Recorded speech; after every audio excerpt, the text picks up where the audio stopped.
SVSN Varma అన్నది 2024 ముందు వరకు ఆయనకు ఉన్న పేరు.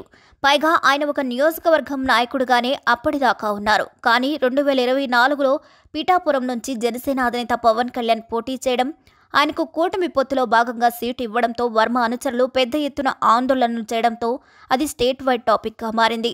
దాంతో ఒక్కసారిగా వర్మ రాష్ట్ర స్థాయి నేతగా ఫోకస్ అయ్యారు.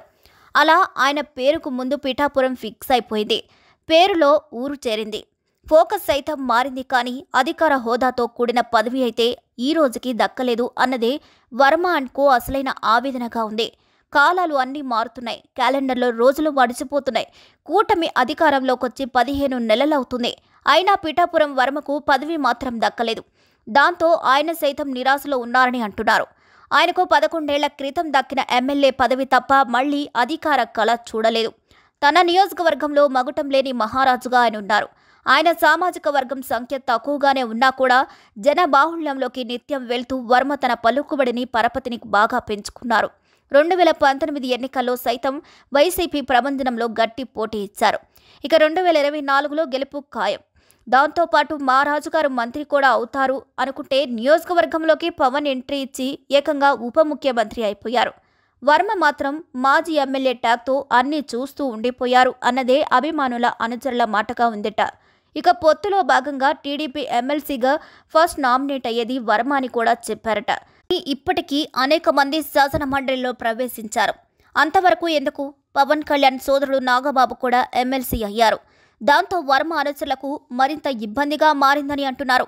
ఇటు ఎమ్మెల్యే సీటు పోయే, అటు ఎమ్మెల్సీ పదవి దక్కదాయే అన్నట్లుగా సీన్ ఉంది అంటున్నారు.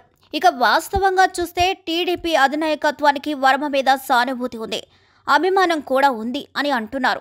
ఆయన ఎమ్మెల్సీగా పదవి ఇవ్వాలని మనసారా ఉందట. కానీ పిఠాపురంలో చూస్తే కూటమిలో గ్యాప్ ఉంది.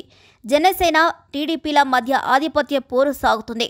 ఇక మాజీ ఎమ్మెల్యే కానీ వర్మ జనసేనను ఢీకొడుతున్నారని, ఇక ఆయనకు అధికార పదవి ఇస్తే మరింతగా కూటమిలో లుకలుకలు బయటకు వస్తాయని అంటున్నారు. ఇక ఆ రకమైన ఆలోచన వల్లనే వర్మకు పదవి ఇవ్వాలని ఉన్నా ఇవ్వలేని పరిస్థితి ఉంది అంటున్నారు. ఇక పిఠాపురంలో జనసేన టీడీపీల మధ్య గ్యాప్ ఏ స్థాయిలో ఉంది అంటే ఎవరికి వారుగా కార్యక్రమాలు చేసుకుంటూ పోతున్నారు. ఒకరిని ఒకరు పిలిచేది ఉండదని అంటున్నారు. పవన్ కళ్యాణ్ వచ్చినప్పుడు మాత్రమే వర్మను పిలుస్తున్నారు. అలా వేదిక దక్కుతోంది అని అంటున్నారు. అధికారిక కార్యక్రమాలు నియోజకవర్గంలో జరిగినప్పుడు టీడీపీ ఇన్ఛార్జిగా ఉన్న వర్మకు పిలుపులు అయితే ఉండడం లేదని విమర్శలున్నాయి. ఇలా కూటమిలో ఉన్న ఇబ్బందులు దృష్టిలో ఉంచుకొని వర్మకు అధికార పదవి దక్కడం లేదా అన్న చర్చ అయితే ఉంది. ఇక మరోవైపు చూస్తే వర్మ వైసీపీలో చేరుతారు అన్న ప్రచారం అయితే సాగుతుంది. అయితే ఆ ప్రచారాన్ని వర్మ వర్గం గట్టిగా తిప్పికొడుతోంది. తమ మీద కావాలనే ప్రత్యర్థులు చేస్తున్న తప్పుడు ప్రచారం అని అంటోంది. ఇక వర్మ సైతం ఈ తరహా ప్రచారం మీద అప్రమత్తమయ్యారు. అందుకే ఆయన వైసీపీ మీద మరింత ధాటిగా విమర్శలు చేస్తున్నారు. తన స్వరాన్ని కూడా పెంచుతున్నారు.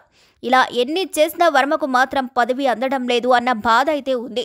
మరి రానున్న 3 ఏళ్లలో అయినా ఆయనకు పదవి యోగం ఉంటుందా అన్నది జవాబు మాత్రం ఎవరికీ తెలియదు అనే వస్తుంది. That is the politics of Pithapuram. మరి ఈ వీడియోపై మీ అభిప్రాయాన్ని ఖచ్చితంగా కామెంట్ ద్వారా తెలియజేసేయండి. మా వీడియో నచ్చినట్లయితే లైక్ చేయండి, షేర్ చేయండి, సబ్స్క్రైబ్ చేయండి.